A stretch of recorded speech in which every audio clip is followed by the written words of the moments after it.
নমস্কার। আজকের ভিডিওতে আমরা বঙ্কিমচন্দ্র চট্টোপাধ্যায়ের কৃষ্ণকান্তের উইল উপন্যাস নিয়ে ডিটেলসে তথ্যপূর্ণভাবে আলোচনা করব।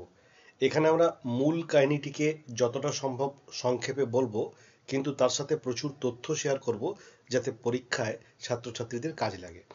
এখনকার দিনে শুধুমাত্র কোনো একটি উপন্যাস বা গল্পের কাহিনী জানলে হয় না, তার ডিটেল তথ্যগুলোও জানা প্রয়োজন এবং সেগুলি মনে রাখা প্রয়োজন, যাতে প্রয়োজনে পরীক্ষায় সেগুলি কাজে লাগানো যায়।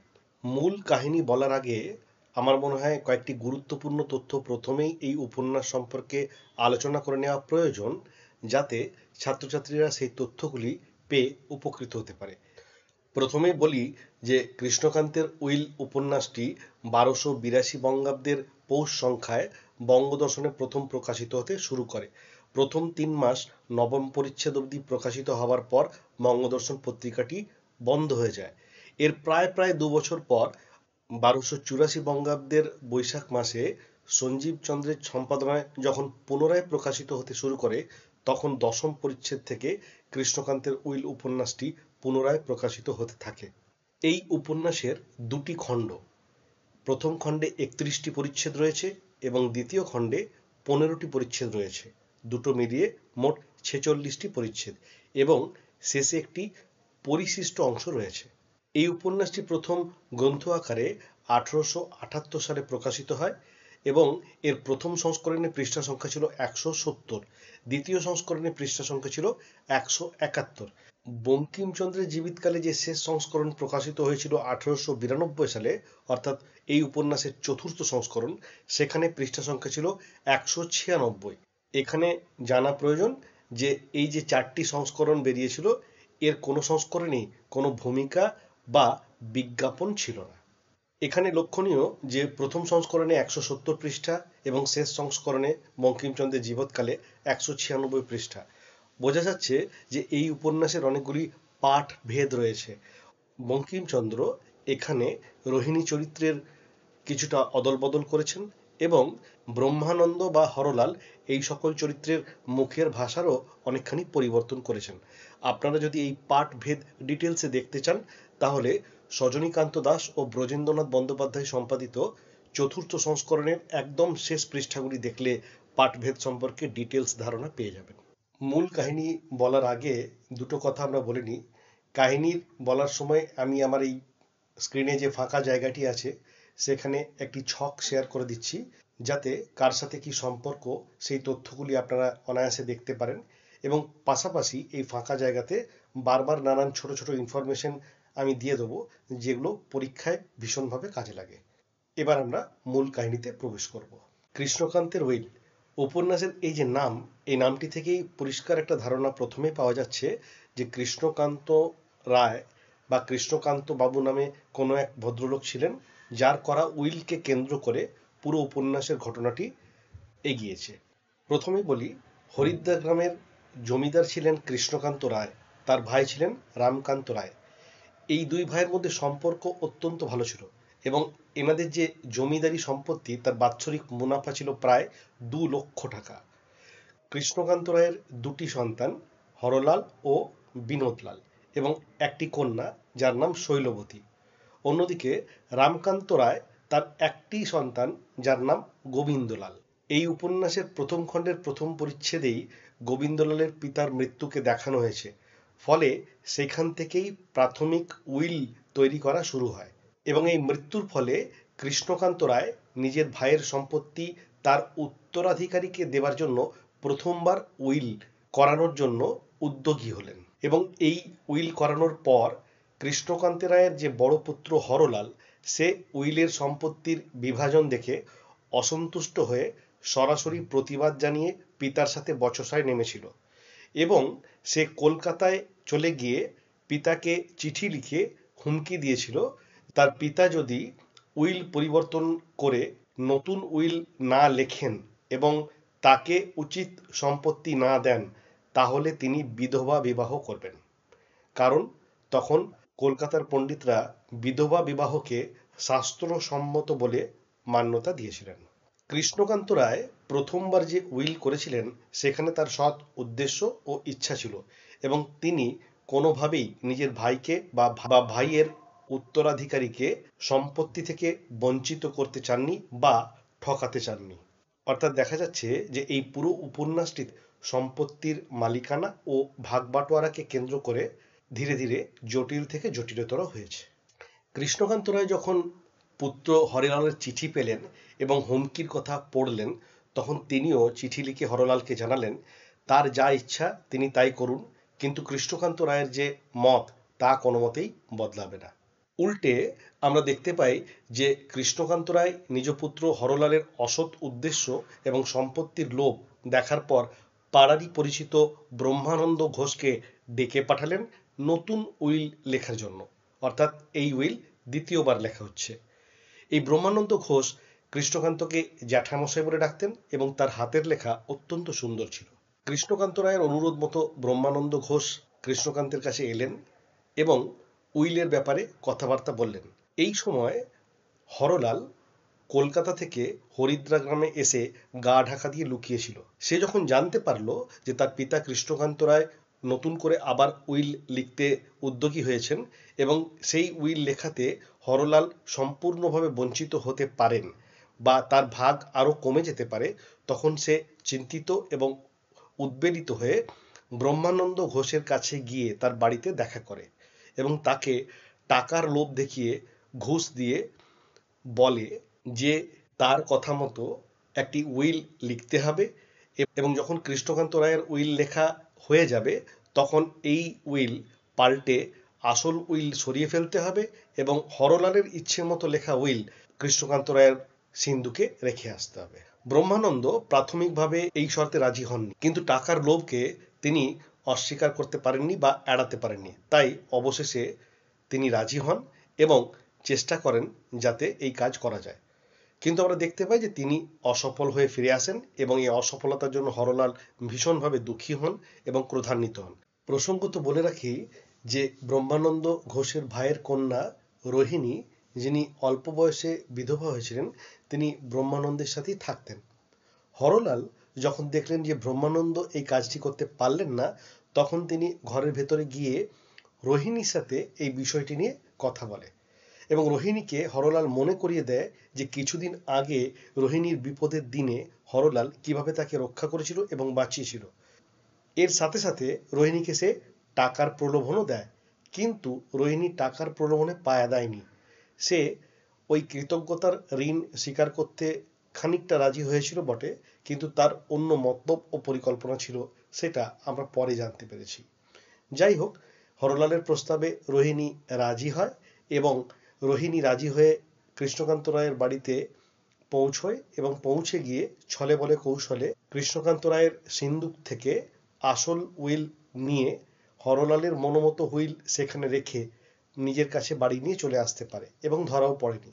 পরের দিন যখন হরলাল সেই উইল রোহিণীর কাছ থেকে চায় যে আমাকে অরিজিনাল উইলটি বা আসল উইলটি দাও, তখন রোহিণী তাকে দিতে অস্বীকার করে এবং সে বলে যে এই উইলটি সে হরলালের স্ত্রীকে দেবে। হরলাল তখন অত্যন্ত ক্রোধান্বিত হয় এবং দুজনের মধ্যে প্রবল বাকবিতণ্ডা হয়। রোহিণী ক্রোধান্বিত হয়ে প্রচুর কথা হরলালকে শোনায় এবং হরলাল তখন আর গত্যন্তর না পেয়ে সেখান থেকে চলে যায়। রোহিণীর কাছেই সেই আসল উইলটি থেকে যায়। এখানে আমাদের বলা প্রয়োজন যে রোহিণী অত্যন্ত বুদ্ধিমতী ছিল, সুন্দরী ছিল এবং দূরদর্শী ছিল। তার মূল বৈশিষ্ট্য ছিল যে সে সবসময় নিজের শর্তে জীবনটা বাঁচতে চেয়েছিল। না পাওয়ার তার যে বেদনা, সেটা সে পূরণ করতে চেয়েছিল। সেই জন্য সময় সুযোগ বুঝে সে নিজের না পাওয়ার বেদনাকে কিভাবে পূরণ করা যায় তার জন্য নানান পরিকল্পনা করেছিল। সেই পরিকল্পনার কথা আমরা স্তরে স্তরে পরে জানতে পারব। এই প্রসঙ্গে বলা প্রয়োজন যে প্রথম খণ্ডের পঞ্চম পরিচ্ছেদে আমরা দেখেছি যে রোহিণী উইল পাল্টে নিজের কাছে আসল উইল রেখেছে এবং প্রতিদিন নিত্যনৈমিত্তিক ঘরের কাজের জন্য রোহিণী বারুণী পুকুর থেকে জল আনতে যেত। এই যে বারুণী পুকুর, এর অসাধারণ বর্ণনা বঙ্কিমচন্দ্র নিজের উপন্যাসে দিয়েছেন। পাঠককে আমার অনুরোধ যে সেই বারুণী পুষ্করিণীর যে বর্ণনা, সেটা যেন একবার ডিটেলসে তারা পড়েন। তার একটা আলাদা রস আছে, খুব ভালো লাগবে। যাই হোক, এই আসল উইল কৃষ্ণকান্ত রায়ের সিন্দুক থেকে চুরি করে আনার পর রোহিণীর মনে অনুতাপ তৈরি হলো। সে ভাবল, গোবিন্দলাল ভালো মানুষ, তাকে ঠকানো ঠিক হবে না। এই কথা ভাবার কারণ, যখন রোহিণী কলসিতে করে জল আনতে যেত তখন দু একবার গোবিন্দলালের সাথে তার দেখা হয়। রোহিণী মনে মনে গোবিন্দলালের প্রেমে পড়েছিল তার রূপ দর্শনে এবং তার ভালো মানুষিতে, কিন্তু সাহসের অভাবে বা সুযোগের অভাবে রোহিণী সে কথা বলতে পারেনি বা গোবিন্দলালকে জানাতে পারেনি।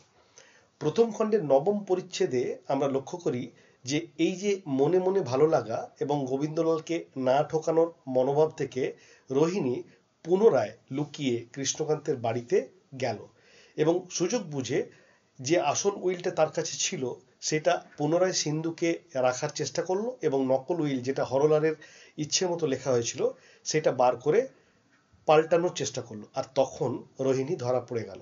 আফিমখোর কৃষ্ণকান্ত রায় যতই ঝিমোতে থাকুক না কেন, সেই সময় তিনি সতর্ক হয়ে আওয়াজ পেলেন এবং রোহিণীকে হাতে নাতে ধরলেন।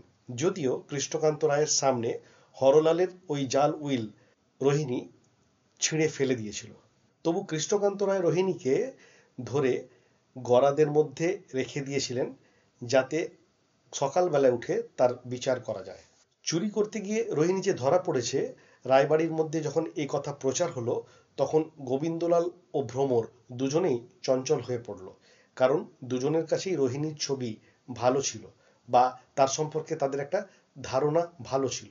দুজনেই বিশ্বাস করেনি যে রোহিণী চুরি করতে গিয়ে ধরা পড়েছে বা তার কোনো সত্যি অসৎ উদ্দেশ্য আছে। এই প্রসঙ্গে আমাদের বলা প্রয়োজন যে গোবিন্দলালের স্ত্রীর নাম ভ্রমর, ভ্রমরের পিতার নাম মাধবীনাথ সরকার, যার বাড়ি রাজগ্রামে। তিনি দোর্দণ্ড প্রতাপ এবং অত্যন্ত বিত্তশালী মানুষ এবং দূরদর্শী ও বুদ্ধিমান। পরবর্তীকালে মাধবীনাথ সরকারের ভূমিকা আমরা দেখতে পাবো, তিনি তার কন্যার জন্য কত দূর পর্যন্ত যেতে পেরেছেন। এর মধ্যে গোবিন্দলাল উদ্যোগী হলো রোহিণীকে কারামুক্ত করতে। গোবিন্দলাল জ্যাঠামশাইয়ের কাছে অর্থাৎ কৃষ্ণকান্ত রায়ের কাছে গেল এবং রোহিণীর ব্যাপারে সবিস্তারে জানতে চাইল। কথাবার্তা বলার পর জ্যাঠামশাই তার মনের মতলব বুঝতে পেরেছিল, কিন্তু অবশেষে রোহিণী কারামুক্ত হলো। এখানে আমাদের বলা প্রয়োজন যে গোবিন্দলাল ও ভ্রমরের মধ্যে অসাধারণ সুন্দর সম্পর্ক ছিল। গোবিন্দলাল তার স্ত্রীকে কখনো ভোমরা, কখনো কৃষ্ণমোহিনী, কখনো অনঙ্গ মঞ্জরী, কখনো কৃষ্ণ কামিনী প্রভৃতি নামে আদর করে ডাকত। ভ্রমরের গায়ের রং কালো হলেও সে অত্যন্ত গুণী মহিলা ছিল। কিন্তু রোহিণী ভ্রমর ও গোবিন্দলালের মাঝে এত সুন্দর পরিকল্পিতভাবে ঢুকেছিল যে তাদের যে স্বামী স্ত্রীর সম্পর্ক তার মধ্যে ধীরে ধীরে ফাটল ধরতে শুরু করেছিল এবং রোহিণী নিজের জায়গা সময়ের সাথে গোবিন্দলালের মনে করতে পেরেছিল। আমরা সবাই জানি যে মহিলাদের সিক্সথ সেন্স অত্যন্ত বেশি, তাদের একটা থার্ড আই আলাদা করে কাজ করে। ভ্রমরেরও সিক্স সেন্স কাজ করেছিল এবং দাসীদের কাছ থেকে পাওয়া যে নানান তথ্য, তা থেকে তার মনে এই সন্দেহ তীব্র থেকে তীব্রতর হয়েছিল যে তার স্বামী গোবিন্দলাল হাতের বাইরে চলে যাচ্ছে এবং রোহিণীর সাথে গোবিন্দলালের একটা অস্বাভাবিক সম্পর্ক তৈরি হচ্ছে। এই সব কথা ভ্রমর জানতে পারার পর তার দাসী ক্ষীরোদমণিকে দিয়ে রোহিণীর বাড়িতে ভ্রমর বার্তা পাঠায় যে রোহিণী যেন আজই জলে ডুবে মরে নিজেকে হত্যা করে, অর্থাৎ সে যেন সুইসাইড করে, আত্মহত্যা করে। সে যেহেতু বিধবা হয়ে একজন সধবা রমণীর স্বামীকে পেতে চায়। এই যে অসৎ ইচ্ছা এবং অবৈধ সম্পর্ক, এর বিরুদ্ধেই প্রতিবাদ জানিয়ে ভ্রমর রোহিণীকে আত্মহত্যার প্ররোচনা দিয়েছিল। যেমন কথা তেমন কাজ। রোহিণী এই কথা শুনে অত্যন্ত হতাশাগ্রস্ত হয়ে এবং লজ্জায় ঘৃণায় সে ভাবল যে তার যে আকাঙ্ক্ষা, তার যে মনোবাসনা বা তার যে বাঁচার ইচ্ছে নিজের মতো করে, তার যে না পাওয়ার বেদনা, তা হয়তো আর পূরণ হবে না। সেই জন্য সে রাগে ঘৃণায় বারুণী পুকুরেতে গিয়ে ডুব দিয়ে আত্মহত্যার চেষ্টা করে। কিন্তু গোবিন্দলাল সেই আত্মহত্যা শেষ মুহূর্তে দেখতে পায় এবং গোবিন্দলালের উদ্যোগে অবশেষে রোহিণী প্রাণ ফিরে পায় এবং এই সময় বিশেষত গোবিন্দলাল অত্যন্ত কাছ থেকে দেখে রোহিণীর সৌন্দর্যের প্রেমে পড়ে এবং তার রূপের প্রেমে পড়ে।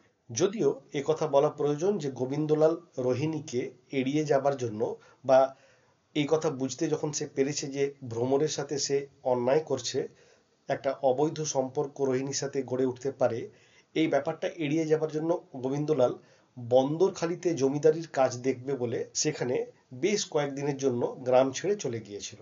কিন্তু যে দ্বিধাগ্রস্ত মন নিয়ে গোবিন্দলাল গৃহত্যাগ করেছিল বা গ্রাম ছেড়ে গেছিল, সেখান থেকে সে সঠিক সিদ্ধান্তে নিজের জীবনকে আর চালাতে পারেনি।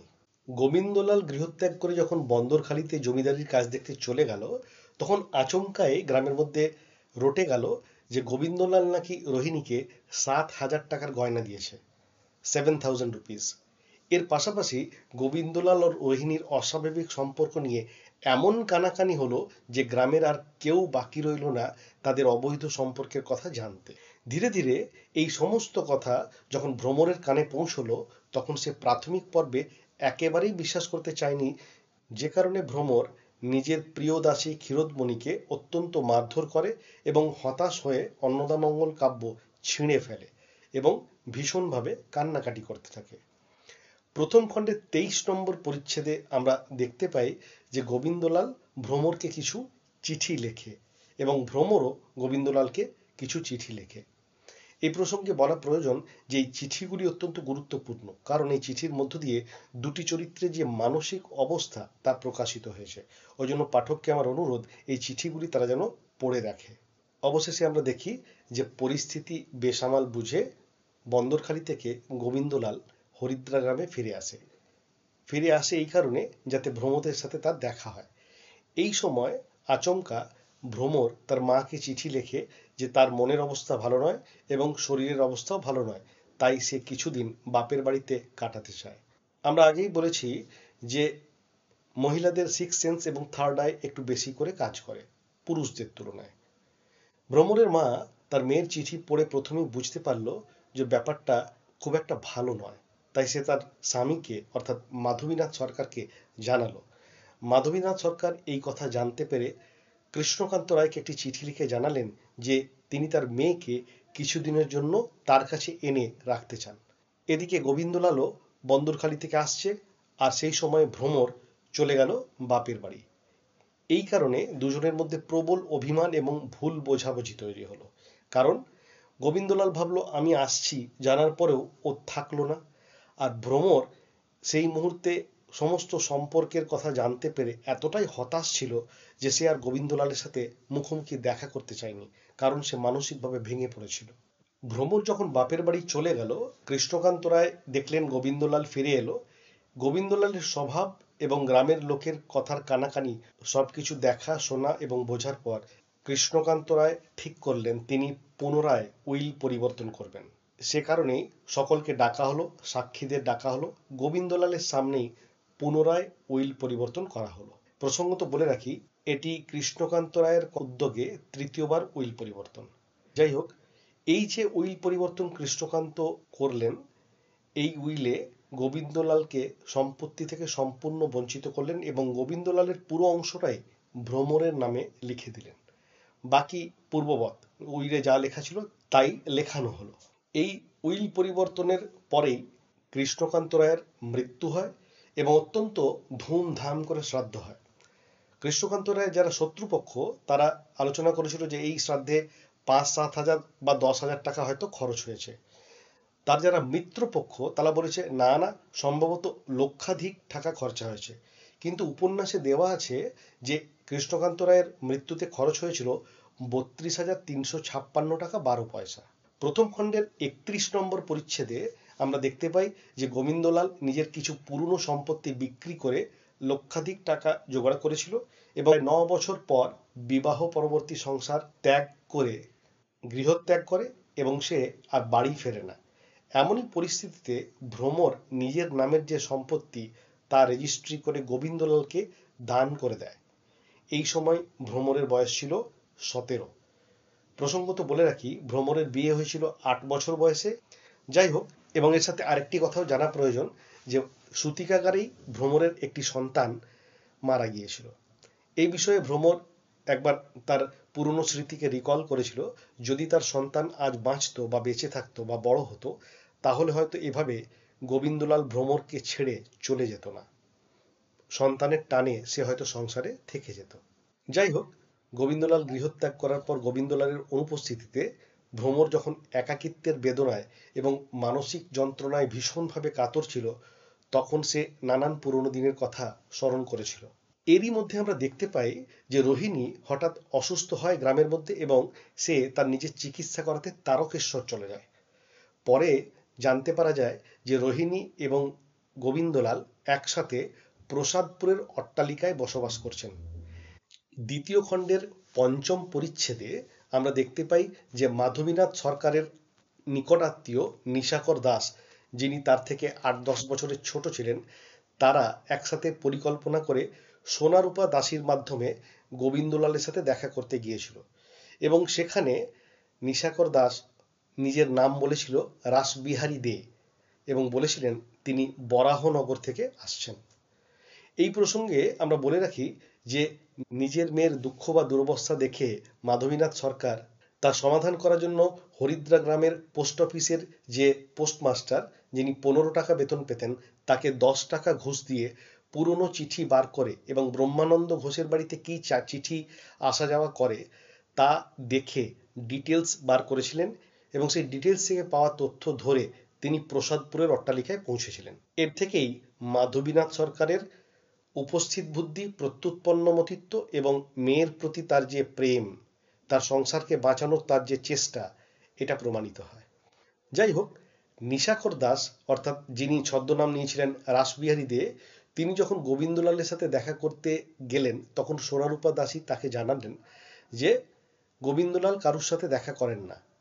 তখন সে সোনারূপার হাতেও খানিক ঘুষ দিয়ে পুনরায় চেষ্টা করেন। তবু গোবিন্দলাল যখন দেখা করতে চায়নি তখন জোর করে নিশাকর দাস গোবিন্দলালের বেডরুমে পৌঁছে যায়। তখন তিনি দেখেন যে একজন গায়ক দানেশ খাঁ তাকে গান গেয়ে শোনাচ্ছেন এবং রোহিণী সেখানে বসে। এই সময় নিশাকর দাস ভ্রমরের প্রসঙ্গ টেনে সম্পত্তির কথা বলে এবং এই বিষয়ে গোবিন্দলালের কাছে কিছু কনসেন্ট পেপার সই করাতে চায়। গোবিন্দলাল জানায় যে তার কনসেন্টের প্রয়োজন নেই, বিনা কনসেন্টেই সমস্ত কাজ করা সম্ভব।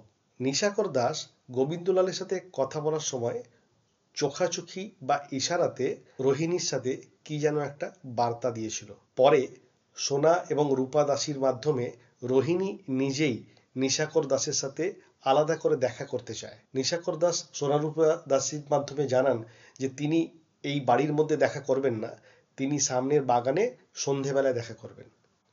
সেই মতো সেই সময়ে রোহিণী যেন চলে আসে। সোনারূপা দাসী সেই বার্তা রোহিণীকে যখন জানায়, রোহিণী সেই সময় মতো সেখানে পৌঁছে যায়। অন্যদিকে নিশাকর দাস সোনারূপাকে আবার পয়সা দিয়ে জানায় যে সে যেন অবশ্যই গোবিন্দলালকে এই কথা জানিয়ে দেয় যে রোহিণী সন্ধেবেলায় আমার সাথে দেখা করতে আসবে। অর্থাৎ বোঝা যাচ্ছে নিশাকর দাস পরিকল্পনা মতো রোহিণীকে ফাঁসানোর জন্য কিভাবে প্ল্যান করেছিল। যাই হোক, সেই মতো রোহিণী সন্ধেবেলায় পৌঁছলো, নিশাকর দাসের সাথে সে দেখা করলো। যখন কথা বলতে শুরু করলো তখন রোহিণী লক্ষ্য করলো পেছন থেকে তার গলাটা যেন কেউ চিপে ধরেছে। ঘুরে দেখলো গোবিন্দলাল। গোবিন্দলাল তখন তাকে বাড়িতে নিয়ে গেল। নিশাকর দাস সেখান থেকে চলে গেল। বাড়িতে গিয়ে গোবিন্দলাল অত্যন্ত ক্রোধান্বিত হলো যে যার জন্য সে ভ্রমরকে ছেড়ে এসছে সেই রোহিণীর আজকে এই অবস্থা, তার তো চরিত্রের ঠিক নেই। ক্রোধে উন্মত্ত হয়ে গোবিন্দলাল রোহিণীকে পিস্তল দিয়ে গুলি করে হত্যা করলো। এটা কখন? দ্বিতীয় খণ্ডের নবম পরিচ্ছেদ। দ্বিতীয় খণ্ডের নবম পরিচ্ছেদে গোবিন্দলাল রোহিণীকে গুলি করে হত্যা করলো। হত্যা করার পর গোবিন্দলাল সেখান থেকে পালালো এবং প্রসাদপুরের যে বাড়ি সেখান থেকে প্রায় 6 ক্রোশ দূরে প্রসাদপুর থানা ছিল। সেই থানার অনুরোধ মতো যশোহর থেকে ডিটেকটিভ ইন্সপেক্টর ফিচেল খাঁ নিযুক্ত হলেন এই খুনের অপরাধীকে খুঁজে বার করার জন্য। উল্লেখযোগ্য যে প্রসাদপুরে থাকাকালীন গোবিন্দলাল নিজের নাম চুনিলাল দত্ত বলে প্রচার করেছিল। এরপরে আমরা দ্বিতীয় খণ্ডের 12 নম্বর পরিচ্ছেদে দেখতে পাই যে গোবিন্দলাল বৃন্দাবন থেকে ধরা পড়েছে এবং তার সাজা হতে পারে।